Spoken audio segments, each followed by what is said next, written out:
Hello everyone, आप सभी का अपने यूट्यूब चैनल सतीश क्लासेस में स्वागत है। आज हम डिस्कस करेंगे पोइम चाइल्डहुड। इसकी समरी डिस्कस करेंगे, इसकी पूरी लाइन बाय लाइन एक्सप्लेनेशन देखेंगे और कौन कौन से इसके अंदर लिटरेरी डिवाइस यूज़ हुए हैं और इसके क्वेश्चन आंसर भी डिस्कस करेंगे। इस सभी को जानने के लिए बने रहिए इस वीडियो के अंत तक। चलिए शुरू करते हैं। Childhood by Markus नेटन।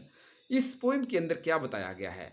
इसके अंदर बताया गया है कि जैसे कोई आदमी जैसे बड़ा होता है, as one grows in years his innocence starts disappearing, उसकी जो इनोसेंस है वो विलुप्त होनी शुरू हो जाती है। In this poem the poet laments over the loss of childhood. जो पोएट है उसका बचपन खो गया है, अब उसके ऊपर उसको पछतावा हो रहा है। The poet wonders when and where he had lost his childhood. उसको हैरानी हो रही है उसने अपना बचपन कहाँ पे खो दिया और कब खो दिया। पोइट जो है वो जानना चाहता है when did he lost his childhood, perhaps it was the time. अब अलग अलग वो ऑप्शन बताता है, कहता perhaps it was the time when he completed 11 years, या वो कह सकता है कि perhaps it was the time when he entered in the 12th year, या 12वें वर्ष में वो प्रवेश कर गया, या it was the time when he came to know that hell and heaven are not real places on the earth. क्या ये वो समय था जब उसको पता चला कि इस धरती के ऊपर हेल और हेवन जैसे कोई प्लेसेस नहीं हैं, या it was the time when he realise that adults are not so as they seem to be. Adults वैसे नहीं हैं जैसे वो दिखते हैं। They talk of love, preach of love, but do not act lovingly. वो लव की बात करते हैं, लव का उपदेश देते हैं, परंतु ऐसा नहीं करते। अब उसके बाद एक और ऑप्शन आती है पोएट के पास, कहता कि क्या ये वो टाइम है when he realized that his mind is his own mind, जब उसको पता चला कि उसका माइंड अपना ही माइंड है। it means when he realized that he can think differently from others, क्या ये वो समय था जब उसको पता चला कि वो दूसरे लोगों से भी अलग सोच सकता है। At last poet thinks that his childhood have gone to some forgotten place, उसको लगता है कि उसका जो चाइल्डहुड है किसी भूले बिसरे स्थान पर चल गया। या it is hidden in the infants face, in the face of an infant, एक इन्फेंट के एक शिशु के चेहरे में छुप गया है।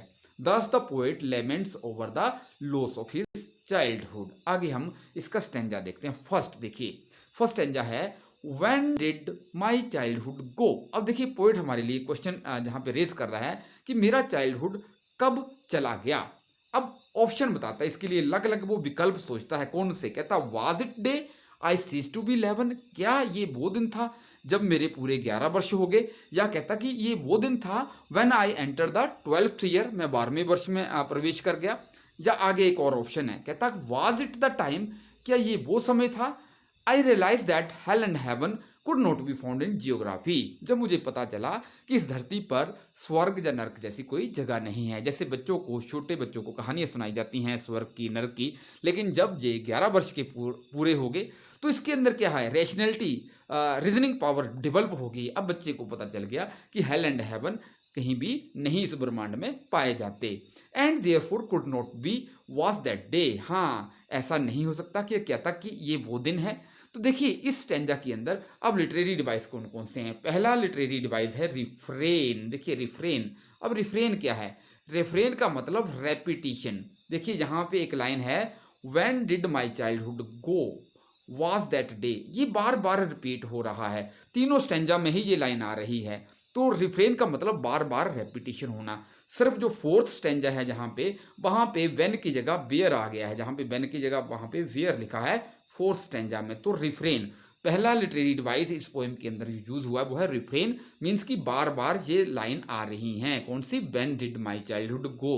तो और दूसरा है वाज दैट डे, पहला जो लिटरेरी डिवाइस है। दूसरा इसके अंदर देखिए लिटरेरी डिवाइस था राइम स्कीम। राइम स्कीम क्या है, राइम स्कीम अगर आप ध्यान से देखें यहाँ पे इसकी राइम स्कीम है A B B C C D, ये इसकी राइम स्कीम है। कैसे, जैसे देखो गो आ गया, एन एन, जियोग्राफी ई साउंड आ रही है, फिर कुड नॉट बी, फिर ई साउंड, तो डी। तो इसकी राइम स्कीम बनी A B B C D. हाँ तीसरा लिटरेरी डिवाइस है इसके अंदर रेशनलिज्म। रेशनलिज्म कैसा कि अब जो है बच्चे के अंदर रीजनिंग पावर डेवलप हो गई है, उसको पता चल गया कि अब हेल एंड हेवन इस धरती पर नहीं है, तो उसकी रीजनिंग पावर डेवलप हो गई है। जो फर्स्ट स्टेंजा है ये रैशनलिज्म की बात करता है। ये पूरे का पूरा स्टैंजा रैशनलिज्म की बात करता है। फिर इसके अंदर एक जो है लिटरेरी डिवाइस है वो है एनाफोरा। एनाफोरा क्या है? एनाफोरा जहाँ पे देखिए repetition of same word beginning में वाज, तो यह है एनाफोरा। जब भी दो कंजक्टिव लाइन में सेम वर्ड से स्टार्ट हो तो इसको हम कहते हैं एनाफोरा। तो ये है एनाफोरा।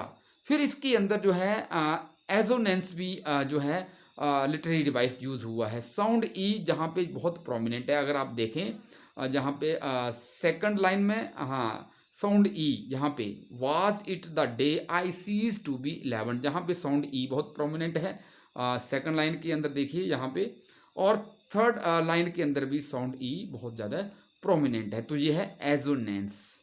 इसके बाद अगला जो लिटरेरी डिवाइस है वहाँ पे है एंटीथीसिस। हेल एंड हेवन देखिए जहाँ पे हेल एंड हेवन, एंटीथीसिस का मतलब टू अपोजिट आइडियाज टुगेदर।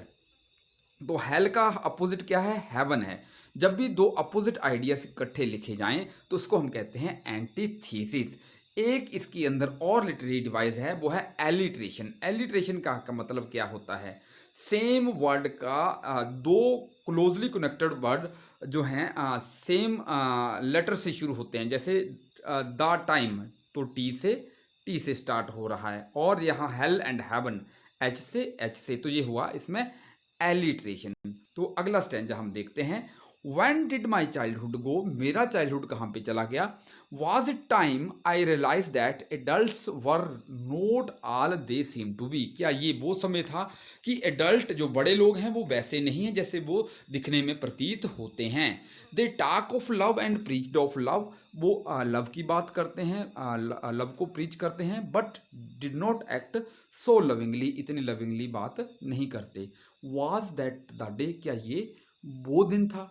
अब यहाँ पे देखिए, यहाँ पे पोइट कह रहा है कि एडल्ट के जो एक्शन हैं वो उनके जो वर्ड्स हैं, their words do not match with their action, उनके बोले गए शब्द उनके एक्शन से मैच नहीं करते। तो यहाँ पे हिपोक्रेसी की बात पोइट कर रहा है। अब लिटरेरी डिवाइस क्या है इसके अंदर? एक तो हिपोक्रेसी, तो सेकंड स्टैंजा किसकी बात कर रहा है?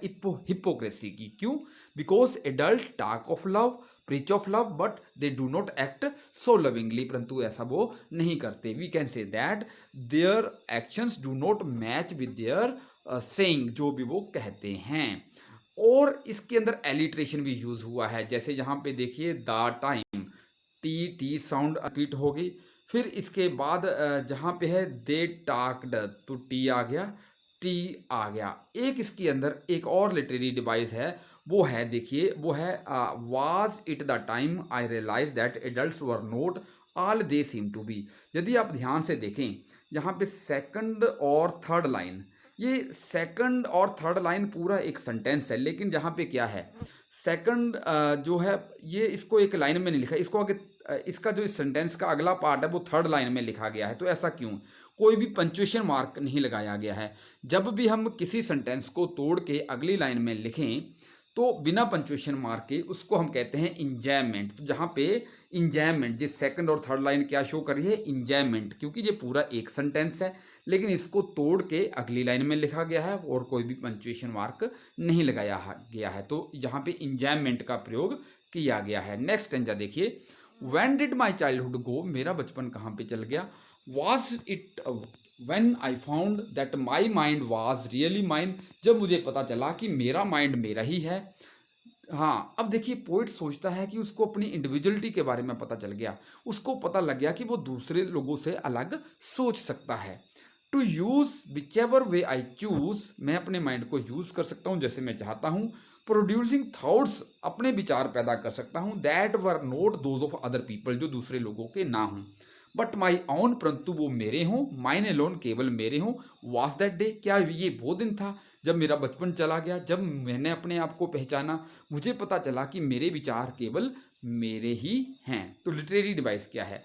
पहला है इसके अंदर एलिट्रेशन। देखिए इसके अंदर एलिट्रेशन कैसे है, जैसे माई माइंड्स, तो सेम, हाँ एम से स्टार्ट हो रहा है। फिर क्या है? विच एवर वे वा साउंड, वहाँ विच एवर वे वा साउंड रिपीट हो रही है।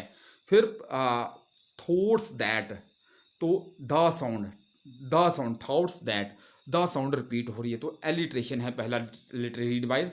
फिर है इन्वर्जन, इन्वर्जन देखिए यहाँ पे inversion, to use whichever way I use, तो इस सेंटेंस के अंदर इन्वर्जन यूज हुआ है। इन्वर्जन का मतलब क्या है, जब सब्जेक्ट वर्ब कम्बिनेशन को रिवर्स कर दिया जाए। इसको अगर सही करके हमने लिखना होता तो इस सेंटेंस को ऐसे बोलते, आई चूज विच एवर वे, लेकिन जहाँ पे उल्टा लिखा गया है which ever way I choose, तो जहाँ पे इन्वर्जन का प्रयोग किया गया है। फिर एजोनेंस भी है, देखिए अगर फोर्थ लाइन के अंदर जहाँ पे देखिए ओ बहुत प्रोमिनेंट है, producing thoughts that were note those of other people, जहाँ पे ओ साउंड बहुत प्रोमिनेंट हो रही है तो एजोनेंस का भी प्रयोग किया गया है। फिर लास्ट में ये जो पूरे का पूरा स्टेंजा है ये इंडिविजुअलिटी की बात करता है। इंडिविजुअलिटी अब जो है वो कहता है कि पोइट ने अपने आप को पहचानना सीख लिया है।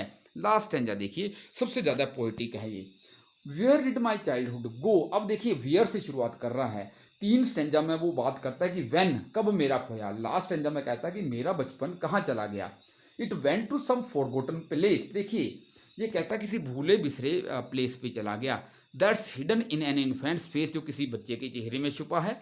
दैट्स ऑल आई नो, देखिए इसके अंदर एक है जो है लिटरेरी डिवाइस या फिगर ऑफ स्पीच, वो पर्सोनिफिकेशन का यूज हुआ है। पर्सोनिफिकेशन क्या है, जैसे देखिए जहाँ पे लाइन है it went to some forgotten place, personification क्या हुआ, पर्सोनिफिकेशन होता है नॉन लिविंग थिंग को लिविंग की क्वालिटी दे देना। इट वेंट टू, ये चला गया, को क्या चला गया, चाइल्डहुड, चाइल्डहुड जो है नॉन लिविंग है, तो ये इसका मतलब चलते कौन है, लिविंग है, तो नॉन लिविंग को लिविंग की क्वालिटी दे दें, इसको हम कहते हैं personification. It went to some forgotten place, ये पर्सोनिफिकेशन को दर्शाता है।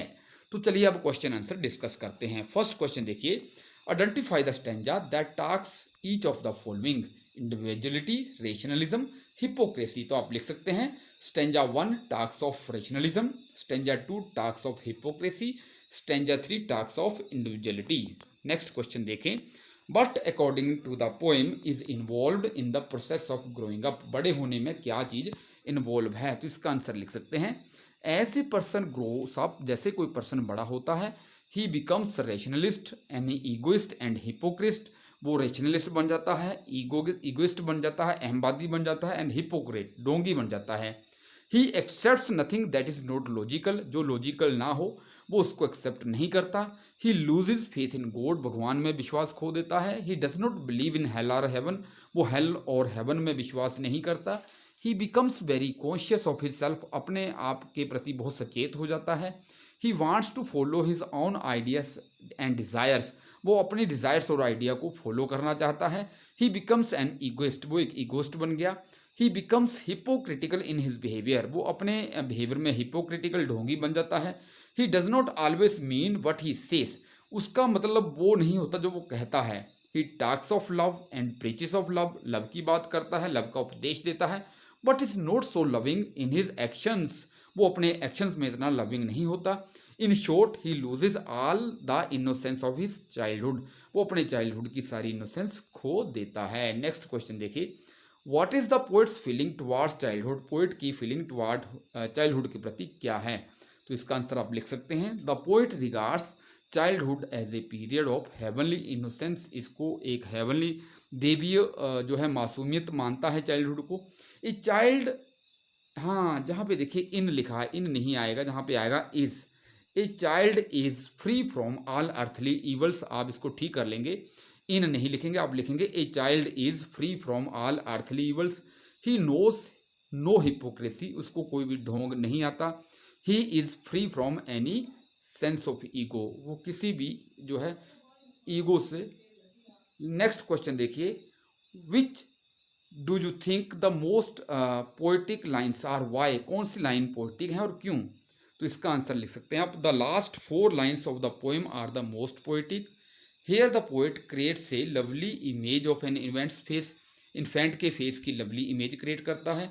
He convey an idea that the innocence of childhood remains only as long as one is an infant, as one grows in years the heavenly innocence of childhood begins to disappear, उसकी जो मासूमियत, देवीय जो है मासूमियतपन है वो disappear होना शुरू हो जाता है।